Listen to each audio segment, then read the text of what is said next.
To classify is to control. Anything that's like that is like putting in it, pegging it. Music is omnipotent, ever present. It seems just too vague to say it's skate rock. It's music that, things that, we're skateboards and skateboarders, and the music exudes from our body.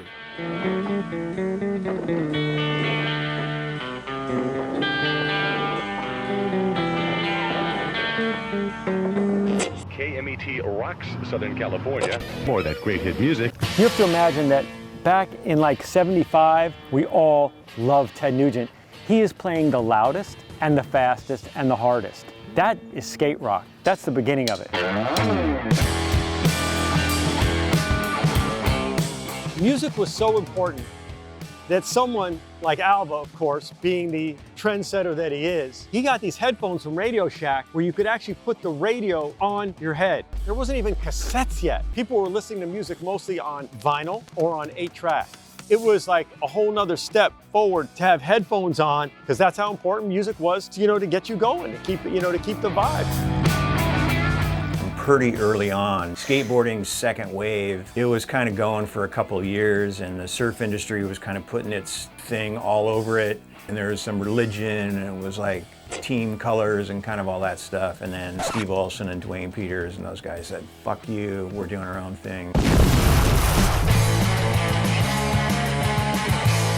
Punk rock and new wave came out around the same time. I latched onto it as though, oh, this is my kind of music. It went hand in hand to me. Punk rock music and skateboarding was changing drastically at the same time. There was that synchronicity between the two. I was at the top of my game at that point. And yeah, there was pushback. There was pushback from the companies. They didn't know. Here's this new, wild, aggressive thing coming into their sport. Skateboarding was looking for a way to exist outside of the mainstream, and I think punk rock was the perfect collaboration at that time. I remember the day when I went to go meet Alva and all his hair was cut off. And I didn't even recognize him when he went by me, because Tony's hair was like his trademark, right? But he started listening to the Sex Pistols and the Buzzcocks. We're on a whole new path, life-changing. I never owned a needle. You were all I had. I was strung out. Yeah, I had long hair down to my shoulders. Then all of a sudden it's like, all right, here's this certain type of trip that you have to be involved with. And then it's like, all right, cut your hair. Don't be a hippie.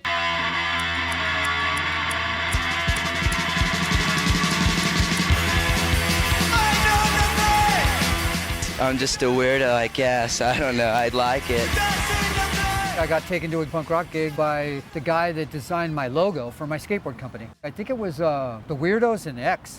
I'm in the band X scene from X. The punk scene was pretty amazing in the late 70s, and one of the bands in the punk scene was the Germs. And Barbee he's our great martyr and one of our greatest artists. Barbee Crash introduced me to Tony at, I believe it was the Stardust Ballroom. Barbee was so excited to be introducing Tony Alva to his friends. And I believe that is when I got my Tony Alva button, is Barbee gave me that night. Barbee Crash used to love skateboarders, man, and he loved all the Dogtown guys because we were skateboarders. He even had a skateboard. I remember he used to scoot around on a board. It's one big happy family, man. Wild! Wild! Wild! Wild! Wild in the streets! Running!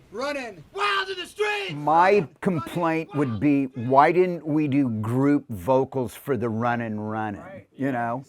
It's like every band in the world does that. Wild in the streets! Running! Wild in the streets! Running! Wild in the streets! For me, skateboarding was the beginning of my idea of freedom. Skating and punk rock was kind of the fuse that got lit for me to just to start becoming myself.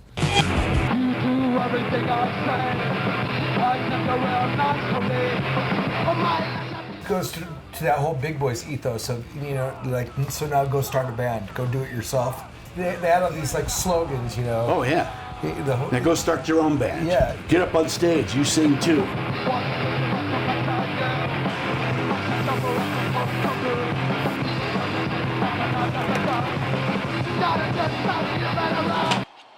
I was born a working class kid in LA County. My mom got into a PhD program in fucking the middle of Orange County. And suddenly, I felt extremely alienated and somewhat rejected implicitly by that environment. Most of the music I was listening to at the time, before that shift, didn't reflect those realities. But when you hear Ron Reyes talking about it's not my imagination, I got a gun in my back. It's not my imagination! I got a gun in my back! That's how I felt in that environment. And so when I began to see my own reflection in those songs like I never had, listening to Zeppelin or listening to The Who, that had a profound effect on me. We saw ourselves as being outsiders for sure. My thing was like, fuck a party, let's skate. Like we just get out and go find some wood. And it was a way to like reframe what life was by removing yourself from the way everybody else was living it. I've often said that my ability to reimagine the world as a skateboarder totally played a role in my ability to become, when I got into punk, to say, oh yeah, we're gonna set up things totally differently. We're gonna do it differently than the world. I've been trained by skateboarding, Because I grew up around all this privilege but was without, I had to create a world of my own, right? Because if your dignity is being challenged on a daily basis, you need the tools to defend yourself. And skating became a way by which I did that. And so, what does it mean for a kid to walk into these houses and see these giant pools in these suburban tracks? That pool became a sort of a symbol of like modern leisure, right? Kind of a class thing. And all these people get together and swim in it, right? Well, what does it mean for a kid who doesn't have access to that to hop that fucking gate when those people aren't home, to drain that motherfucker and transform it into something completely different and tear it apart? Let's skate! Isn't that what punk rock did to the modern pop and rock song?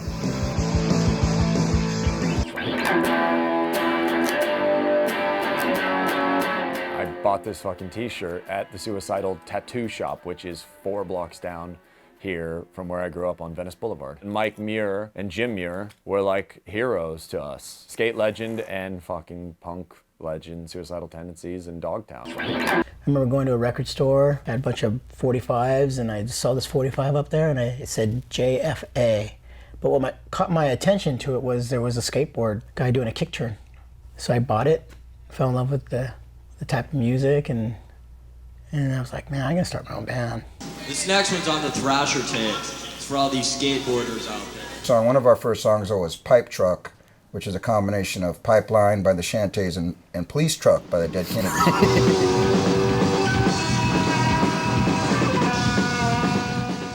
We had a song that's called Jodie Foster's Army. It was about when Hinckley tried to shoot Reagan and he said he did it for Jodie.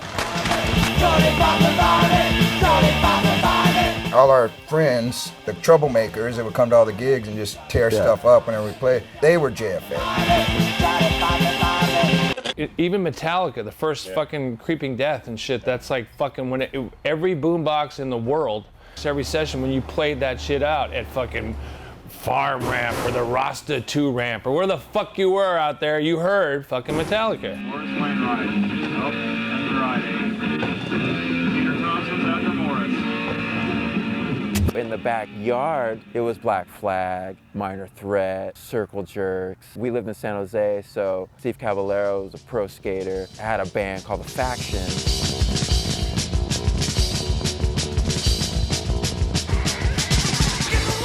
A lot of people have done these things because they're rebelling against something. That was never my case. I was never trying to rebel against anybody. Well, I can't really say that because my mom did judge me a little bit.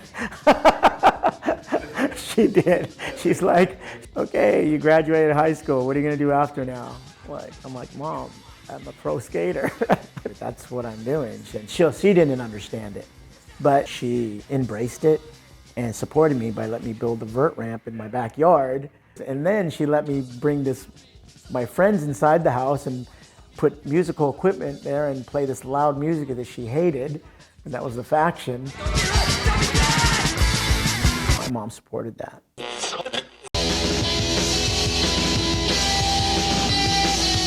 Sometimes when you lie to me, sometimes I lie to you. feel like people skate better with music just because it puts you in your flow state. You know what I mean? You listen to something over and over again, it's like almost manifests within you. That's why I think music is so important. And even now to this day, like someone will play a song and I'll be like, who skated to this?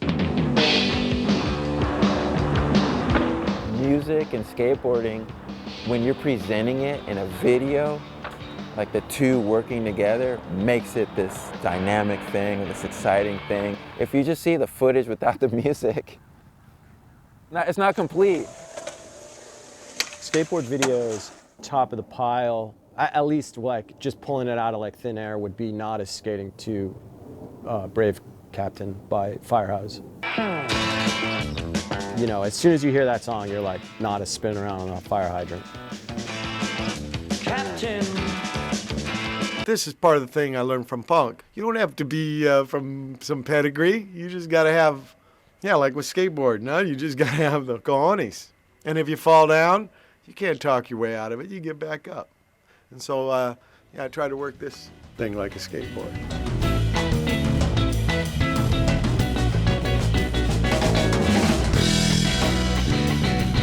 The culture of skateboarding, it has a lot to do with socioeconomics.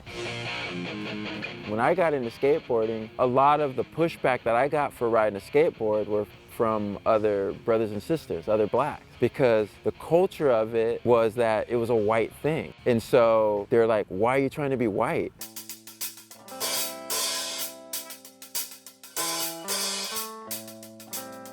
A huge part of it being viewed as a white thing is because accessibility. The parks made it open to whoever could get to a skate park.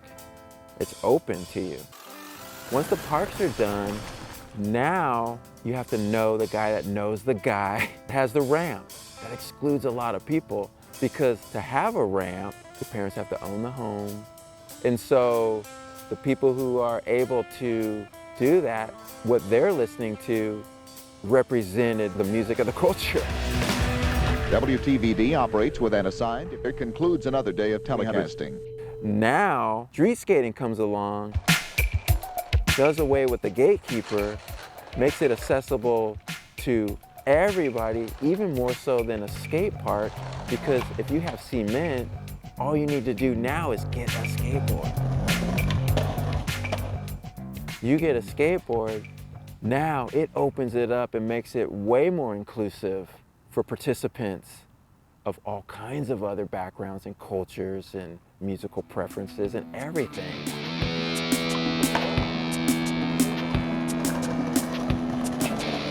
We've watched those like coming of age films where they're like, you gotta figure out what you wanna be. You just start high school and stuff.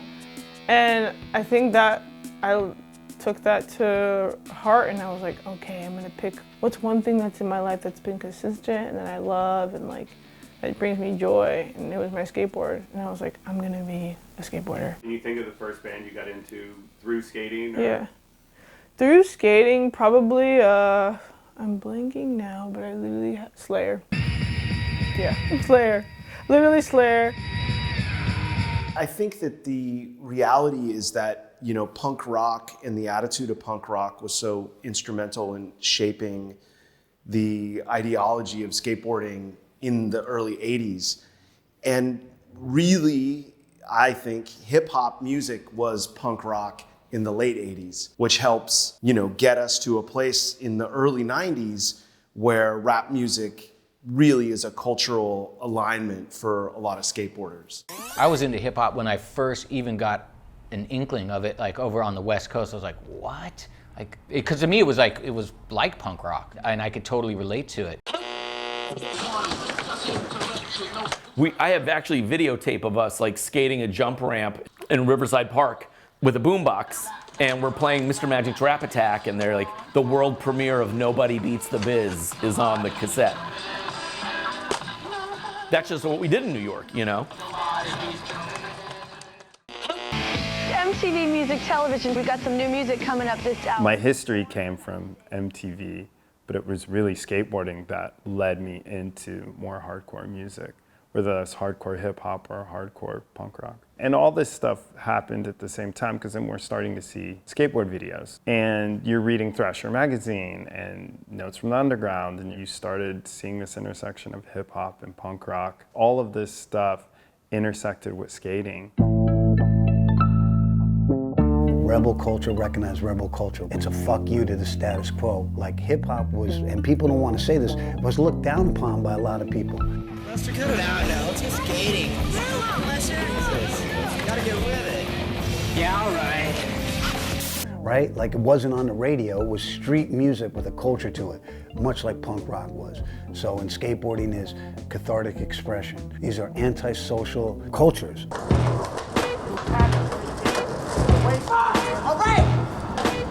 All right, we're gonna leave. Just fucking leave. Can I do my trick and leave? Sir. It was an underground voice. It was extremely relatable, you know? It's like okay to be a black nerd, and that's what underground hip hop was like, all right, we're the black nerd oddball. So if you skate from that era, it's completely relatable.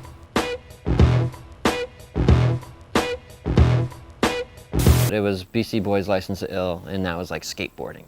And it seemed like they were skaters. I don't know if there was a photo of them with a skateboard or something, so you're just like, these guys are skaters. They had a vision deck. You just kind of got into it like that, and it seemed like that was skate music. I always felt like you had a Beastie Boys edge to you, in that you were a bit of like a bratty kid, like those guys were, in that way. I don't know who the first person is to like use rap or, you know, quote unquote hip hop, but I mean, I would say, you know, Mike Carroll and the EMB hieroglyphics wave hits. That's kind of how we kind of got into Hyro, is Beastie Boys. You kind of felt like they were skaters, and then Hyro started listening to their music, and they rapped about wearing bands, or they're like technical about their form, and they're proud of it, and felt like they're kind of one and the same in some certain kind of ways. I mean, look, it's not an accident that Mike Carroll skates the hieroglyphics. I signed hieroglyphics. It's all connected. You know, and Javante Turner hung out with Del the Funky Homo Sapien. He had the early demos. He was playing them at EMB for those guys. The underground voice had it first, you know, the skaters, you know, white skaters are from that era are historians on underground hip hop. You know, an underground voice will find another underground voice. The East Coast never had skateboard videos. It's not really until like kind of like mixtape comes out that's like an official, like, you know, this is representing New York and or New York's taste in music. Big shot on the East Coast. When we started Zoo, we knew like, okay, we're going to be delivering something that's different than what everyone else in California has experienced. So we kind of knew like we had to come through, and the skaters are out and you're getting footage. And then it was like, what music are we gonna use? I was like, I filmed that Busta Rhyme. We gotta find the tape, the audio tape, because it's so good. And then I was like, wait a minute, I have the fucking video footage. I don't want to say like we were really trying to sell New York, but we were trying to represent for our world. The skaters in New York hang out with the street ball players, and we hang out with the rappers, and this is what you get if you come to New York City. You know, like, what's in the middle of the Venn diagram between skateboarding, punk rock, hardcore, and hip hop? Oh, I mean, it's easy. The Venn diagram that exists between skateboarding, punk rock, hip hop is rebel spirit. That's what, to me, is the unifying factor of all of it. So it's become kind of the norm in 2025 for kids to love Turnstile and love Young Thug, or whatever it is. And I think it's fucking cool. It's the iteration of what we started, and we didn't start it purposefully. It just happened. Cultures clashed up. There was a cultural exchange. Consider it as like kind of controlled anarchy, or controlled like being like disruptive, you know what I mean? With skating and music is the same way.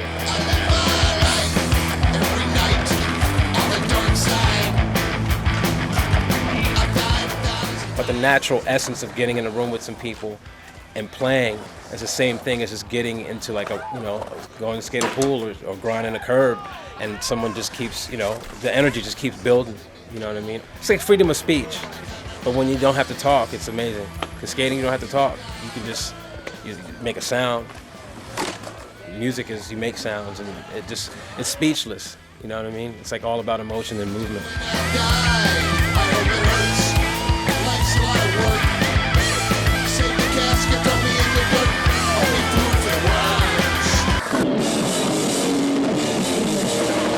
Music with skateboarding, it's always going to be there. As long as there's a session, there's going to be a soundtrack to that. As long as skateboarding is happening, music has to go with it.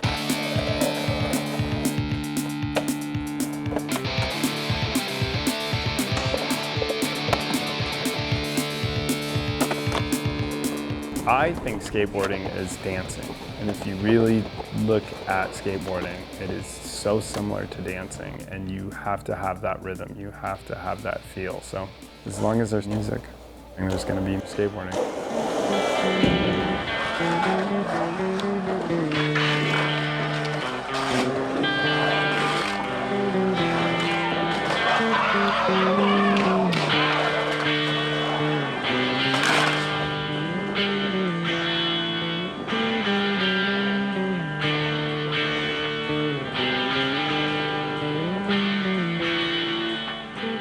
Skateboarding is, the foundation of it is, if it's a quilt, then music, photography, videography, design, art, those are all the various patches of the quilt.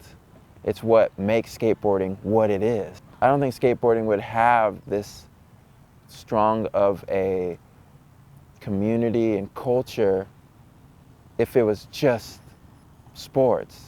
Just skateboarding. It's like what makes skateboarding is all this other stuff.